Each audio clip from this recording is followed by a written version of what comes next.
यस्या वरदो विवारति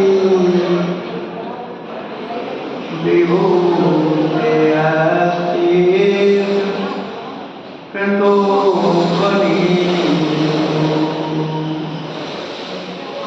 शिवाय धात्रे सुगताय विष्णवे जिनाय तस्मै सकलात्मने नमः। जलज्वाली गज्जरट मामी भगवान की ओम कृष्णवाली भगवान की सत्सर्वदेव भगवान की। ज्ञानियों के ज्ञान में तू, ध्यानियों के ध्यान में तू, संगीतों की तान में तू आन के विराजी है। सुगतों की बुद्धि में तू, सेवेदी की रिद्धि में तू, ब्रह्मा जी के ब्रह्म में तू ज्ञान हो विराजी है। विष्णु की शान में तू, राम हनुमान में तू, भिन्न भिन्न मत के तू मति में विराजी है। वैसे से के साथ चार के मध्य जैनियों के अमित मति मन बन के विराजी। जलदासन वही जलवाणी माता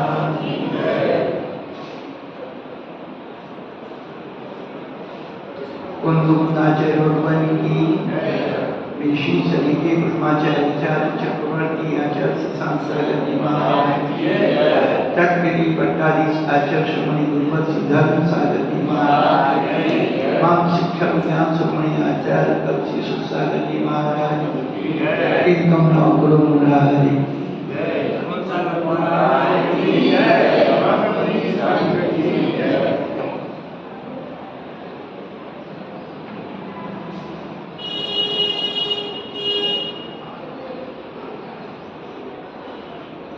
धर्मानुरागी प्रभुआत्मा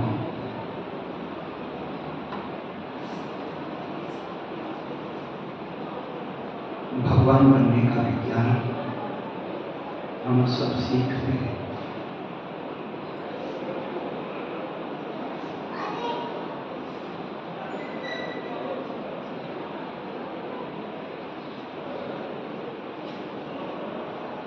पिछले दिनों से 16 कारण भावना की बात चल रही है और 16 कारण भावना वही अनंत भावना के बाद अनंत भक्ति भावना। उसने अनंत बनने के लिए अपने आप से इतना संघर्ष किया और उसके जो सहायक थे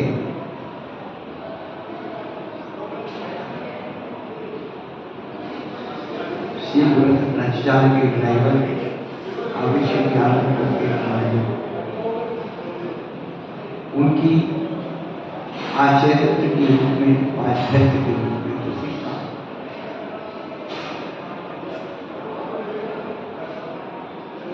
उसके बाद रोचन भक्ति की बात है। रोचन भक्ति का मतलब आगम के वचनों पर पहले श्रद्धा,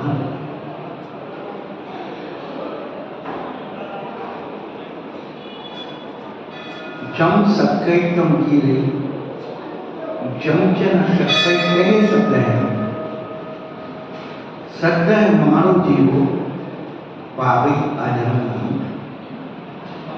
जितना शक्य है उतना करें, नहीं कर पाती उसका श्रद्धान करें। जब हमारे श्रद्धान में ही घाटा होगा तो करने में ही घाटा हो जाए। जिस श्रद्धान की बात कही गई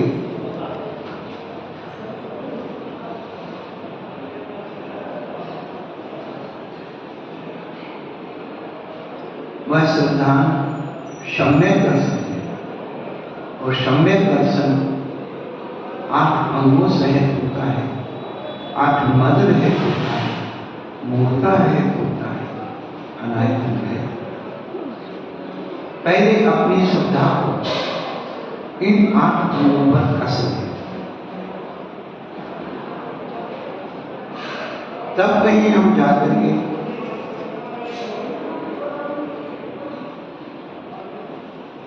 अपने आप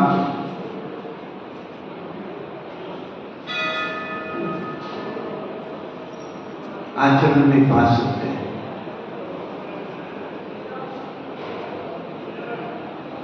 प्रवचन भक्ति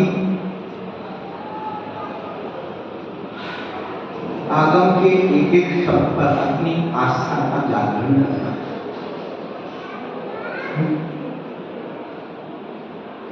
आचरण बाद में होगा, पहले आस्था का अवतरण होना चाहिए।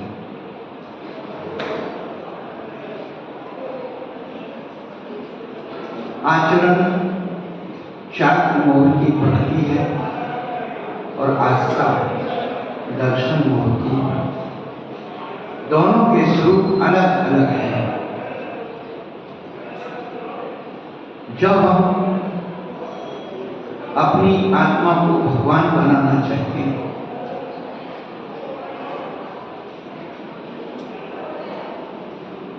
तब आगम की श्रद्धा होना, सिद्धांत की श्रद्धा होना, अध्यात्म की श्रद्धा होना जरूरी है।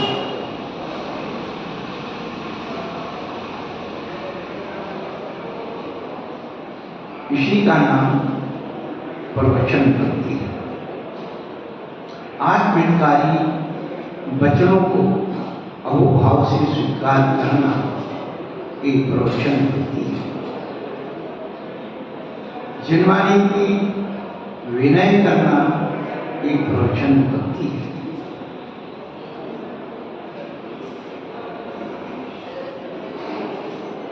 कितनी कठिनता से ग्रंथ लिखे जाते हैं। पांडुलिपियों पर नीचे प्रशस्ति में लिखा है, भग्न पृष्ठा कटि ग्रीवा तुल्य दृष्टि अधोमुखा कष्टेन लिप्तम ग्रंथम पुत्रवत परिपाले।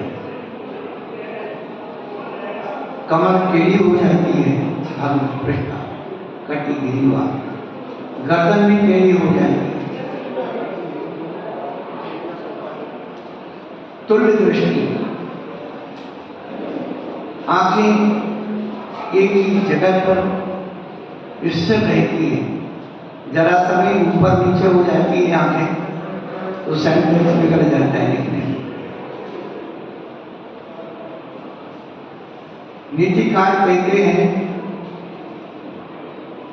कि बंध्या प्रसूति की पीड़ा को नहीं समझती। बंध्या स्त्री प्रसूति की पीड़ा को नहीं समझती।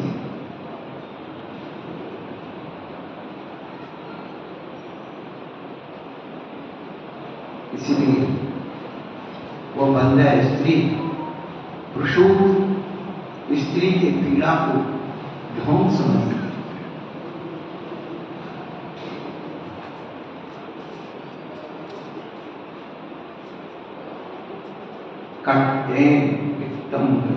पुत्रवत, आचार्य के पुत्रवत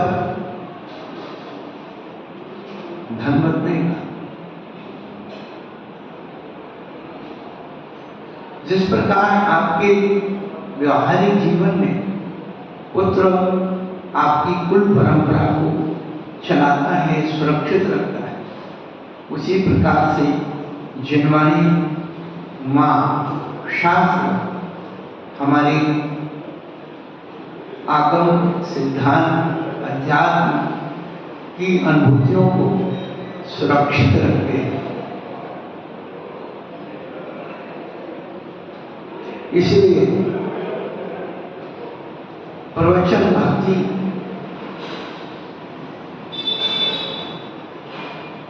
होना चाहिए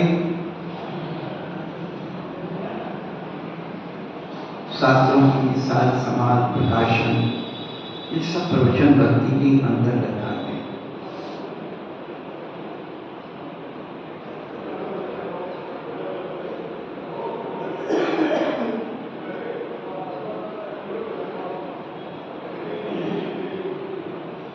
तीन प्रकार के वक्ताओं के द्वारा जो बात कही गई है,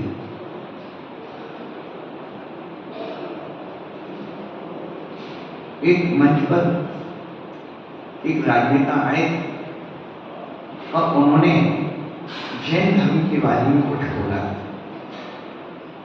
एक बात उन्होंने बोली थी कि जैन धर्म एक ऐसा धर्म है जो एक बार नहीं 24 बार फिल्टर किया हुआ है।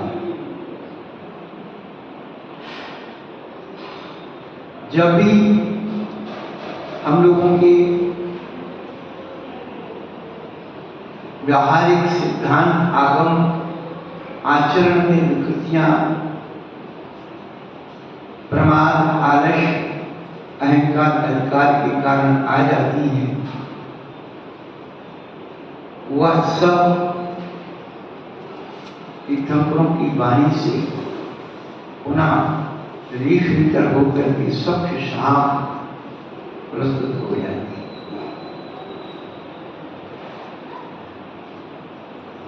प्रवचन भक्ति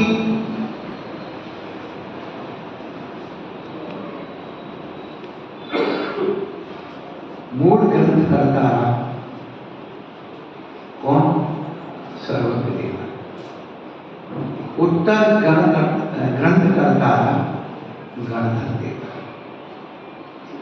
आज प्रसंग हम लाना चाहते हैं क्योंकि प्रसंग आने वाला है।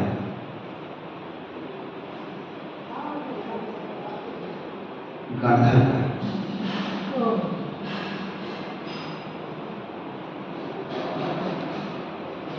नमो वृषभ सेनानी गौतम मानते गणेश ने मूलोत्तर गुणाध्याय सर्वश्रेष्ठ में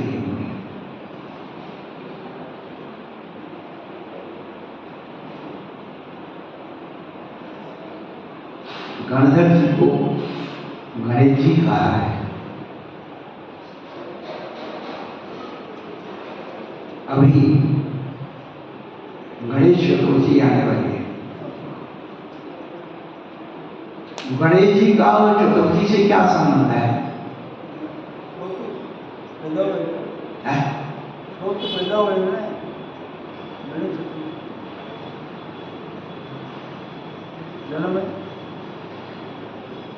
प्रसंग तो बताएंगे। अभी व्रत लगने वाले हैं।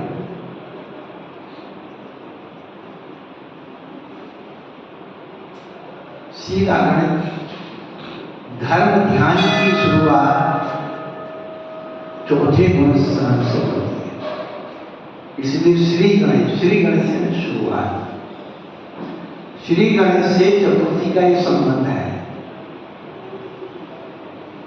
और व्रत की जो है प्रारंभता पंचमी से होती है, इसलिए व्रत पंचमी से लगता है। और व्रतों की पूर्णता 14वें गुण स्थान में होती है, इसलिए उसी अनंत चतुर्दशी पहले तो अपने मस्तिष्क में ये उपमा उपमेय को अपने अंदर अवतरित कर लें, फिर चलते हैं गणेश जी के पास।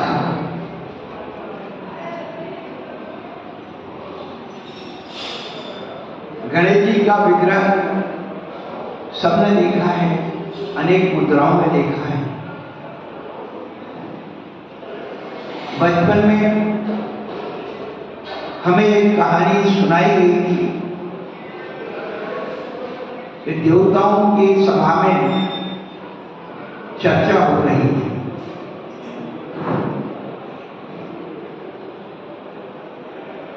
क्योंकि जब व्यक्ति आपत्ति और विपत्ति में होता है तो कोई ना कोई अपने इष्ट का नाम लेता है, पर वही बात होती है कि उसका इष्ट एक नहीं होता है, तुरंत तुरंत कुछ न कुछ बदल देता है। जैसे आप मेडिसिन बदल देते हैं,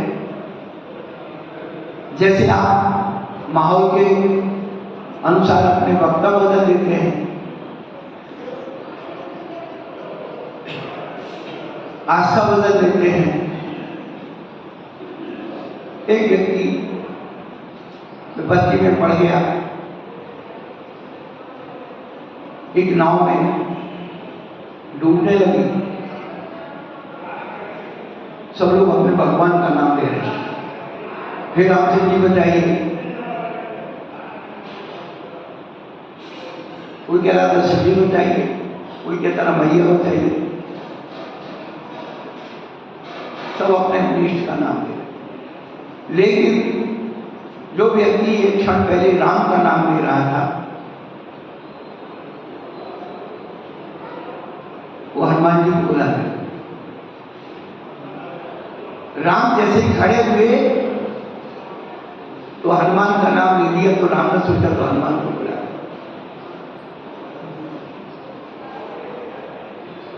और इसी प्रकार से अपने भगवान के नाम बदलते रहे, तो वो सोचा उसको बुला रहा, वो सोचा वो नैया लोग हुए। बाद में हुआ वही, सारे भगवान इकट्ठे हुए, बोले भाई आगे तो सब बदनामी का कारण है,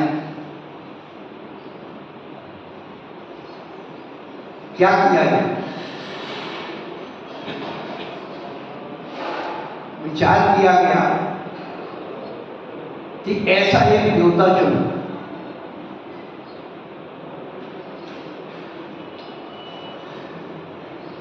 जिसका नाम शुरू में लिया जाए और वही वहां जाए।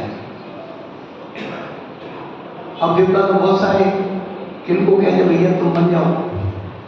उन्होंने कहा एक काम करें, सभी देवताओं की बुद्धि की परीक्षा लेते हैं। अब बुद्धि की परीक्षा की गई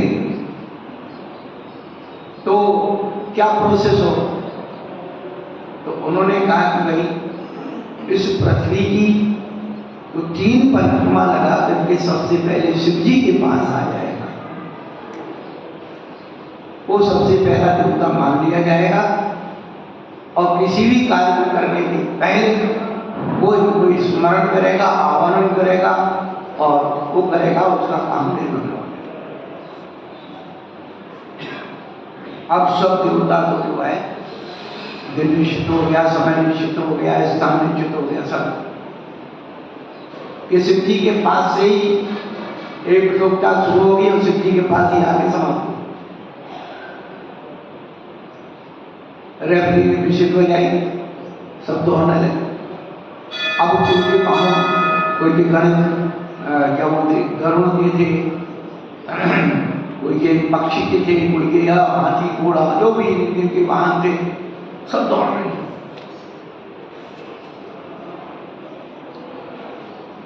अब गणेश जी की बैठे सोचने लगे, चूहा मुश्किल है, क्या करें। उनके नहीं गए, उनने दिमाग से काम लिया और शिव पार्वती के 3 चक्कर लगाते हुए। अब सारे देवी देवता दौड़ते दौड़ते दौड़ते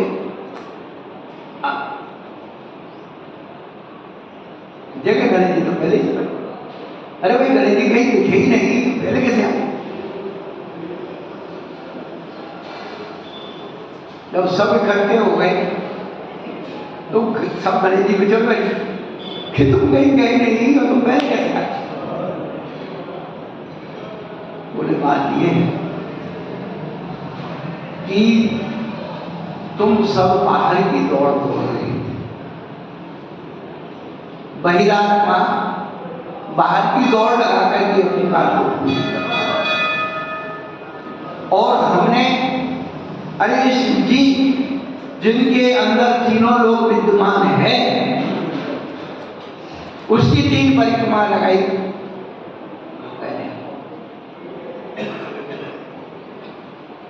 यही 2 भेद हो गए, एक बहिरात्मा, बहिरात्मा हमेशा दूसरों के दिमाग को अपने अंदर डाल देता है, इसलिए वो दुखी होता है। और अंतरात्मा शिव जी जैसे, भगवान के जैसे वचनों को अपने अंदर रखता है, इसीलिए वो सुखी होता है। तो बुद्धि के देवता गणेश जी माने जाने लगे और इसीलिए श्री गणेशाय नमः। अब श्री गणेश अपने आप गणेश जी में माने जाते, लेकिन गणेश जी का नाम एक विनायक भी है ना? और अपने मंदिरों में एक विनायक यंत्र होता है, लोगों को पता नहीं। उस विनायक यंत्र में आ से लेकर के हाथ तक पूरे वर्ण होते हैं।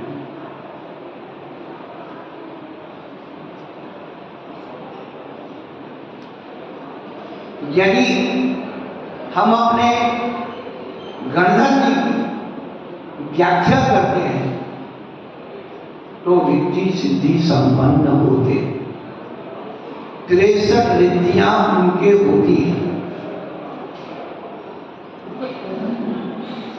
रिद्धि और सिद्धि गणेश जी की 2 पत्नियां हैं, शोक और लाभ 2 उनके पुत्र हैं।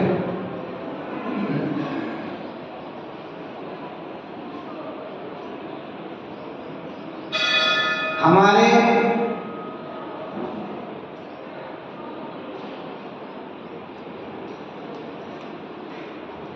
गणधर जी भगवान का विग्रह, उसी को यदि हम विश्लेषित करें, वही एक अलंकार के रूप में गणेश जी का चित्र बन जाता है।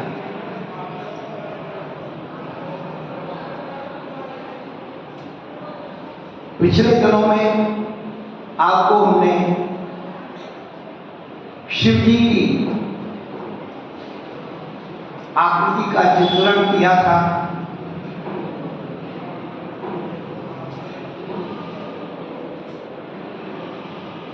वैसे ही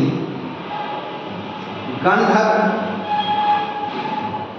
जो बुद्धि के देवता हैं,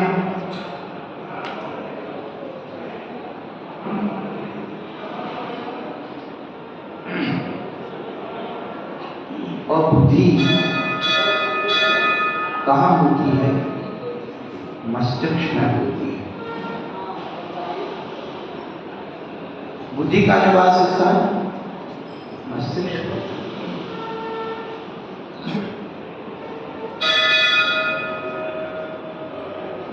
गणेश जी की जरूरत क्यों पड़ी? गणधर की जरूरत क्यों पड़ी? बिना गणधर के दिव्य ध्वनि नहीं खिलती है। वैसे ही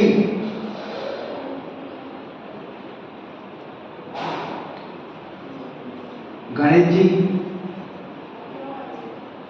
की जरूरत कहां पड़ी थी?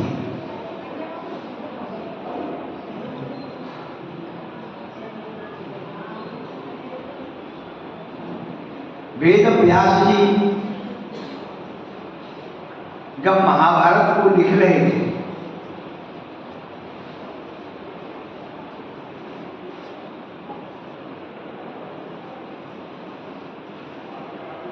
तब उन्हें एक लेखक की शार्प हैंडराइटर की जरूरत पड़ी कि व्यास जी जो है बोलते जाएं और कोई लिखता जाए। तो आप इस चित्र में कहीं देखना कि व्यास जी बोल रहे हैं और गणेश जी लिख रहे हैं।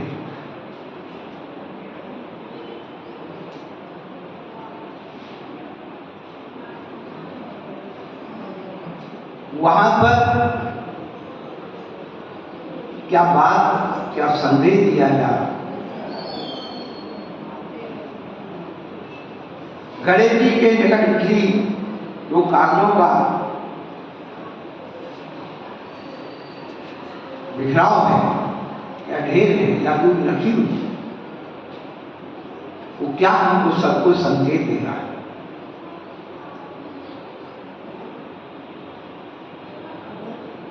भूलने वाले हर कार्य को लिखकर रखना चाहिए।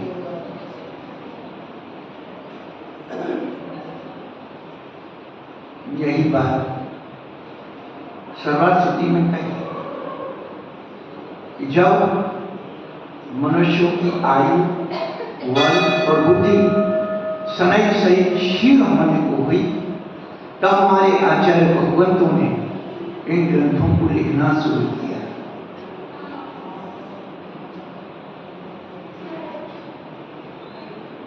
कहीं भी अच्छी बातें खो ना जाए। बुराई को हमें संस्कार से मिलती है, अच्छाई को बड़ा कमाना पड़ता है, मेहनत करना पड़ता है।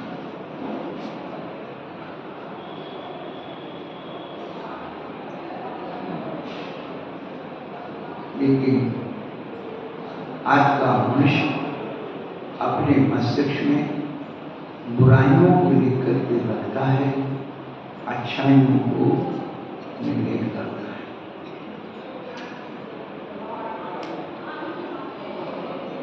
अपने मस्तिष्क में अच्छाइयों को स्थान दे रहे, बुराइयों का कोई अंत नहीं है। हम बुराइयों को दूर करने के चक्कर में अपने दिमाग को ये केमिकल हो केमिकल सब हो जाता है।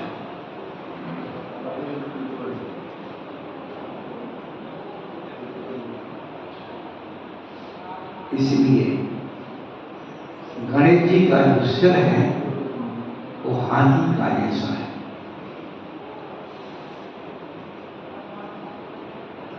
हाथी से उस सिर को जोड़ दिया गया।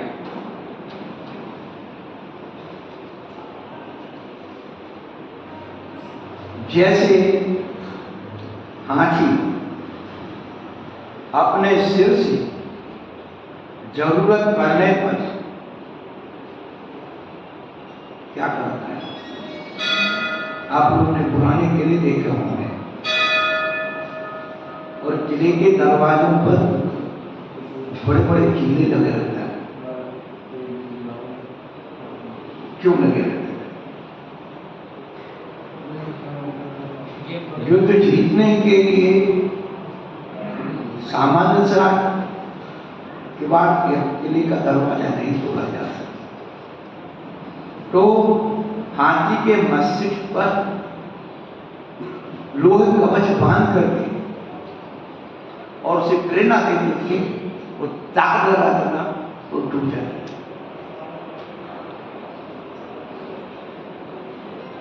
अपने मस्तिष्क को हमें इतना मजबूत बनाए हाथी के जैसे।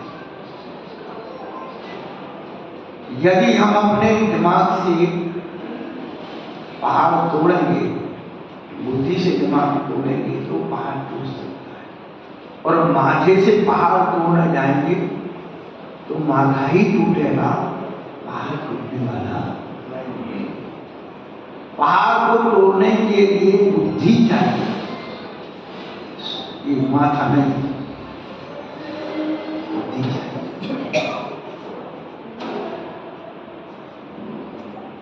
वह हाथी अपने मस्तिष्क पर भारी बोझ उठा सकता। प्राचीन काल में हाथियों के गले में रस्सा बांध कर और बड़े बड़े पत्थरों को खींचा जाता।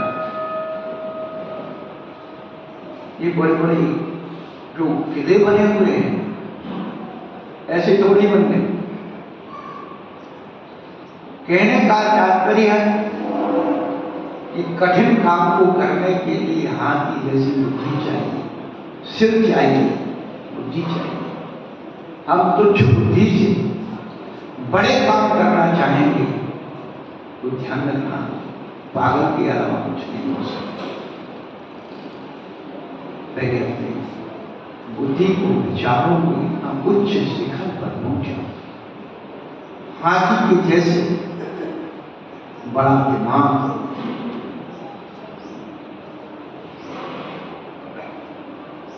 जिसका हाथी जैसा सिर है, वह अपने सिर का बोझ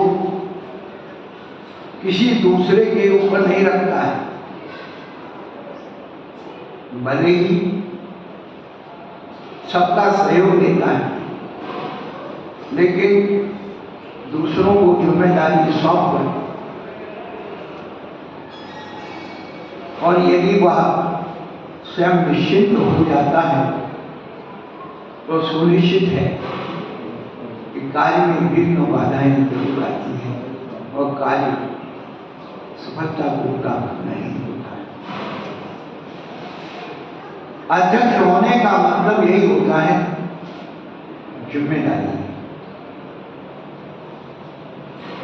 और ध्यान रखना, जिम्मेदारी जिम्मेदारी होती है। अध्यक्ष को जिम्मेदारी दी, उसने दूसरों को कह दिया तुम कर लेना, वो कहना यार मेरे उधर जाना है तुम कर लेना, एक दूसरे पर डालते हैं। और जब समय आया नहीं, काम हुआ नहीं, इसलिए अध्यक्ष किसे कहते हैं? अधिईक्षते इति अध्यक्ष। किसी कार्य को सामने रह करके हुआ नहीं हुआ, कितना हुआ, कैसे हुआ, क्या कमी रहेगी, इन सब बातों का निरीक्षण करना, ये कार्य की सफलता के द्योतक हैं। निर्विघ्न कार्य की कोई गणित ही वहां से हमारा कार्य करने नहीं आती। ये ध्यान रखना, ये हमारा मस्तिष्क, इसीलिए नीतिकार ने कहा काम बिगड़ जाए, बिगड़ जाने दो, बुद्धि को मत बिगाड़ो। लेकिन लोग काम बिगड़े या ना बिगड़े, अपनी बुद्धि को पहले बिगाड़े। पंचतंत्र की कहानियां मगर और बंदर की, दोनों में मित्रता। गर्मी के दिन में वो मगर वो अच्छे जामुन के नाता का बंदर ऊपर, उसके मन में एक दिन वो थोड़े से जामुन घर ले गया, पत्नी को दिए, उसने खाई, बोले दो अपनी खाई। जो व्यक्ति इतने अच्छे फल खाता है उसका कलेजा कितना अच्छा होगा, तो मुझसे ला के उसने बहुत मना किया, नहीं अपने दोस्त नहीं, वो तो हुआ वही वो आया और बंदर को कहा आज तुम्हारी भाभी ने तुम्हें याद किया है, घर में गुस्सा है, तुम्हें चलना। बंदर के अंदर इतने पानी में इतनी दूर कैसे था? बोले मेरी पीठ पर बैठ, पीठ पर बैठा। बीच रास्ते में उसने अपना सारा राइश खोल दिया, क्या हम इस उद्देश्य से तुम्हें ले जा रहे हैं? उसने कहा हो गया काम। मैं कहा भाई इतनी सी बात थी, मैंने अपना कलेजा तो पेट पे टांग रखा है,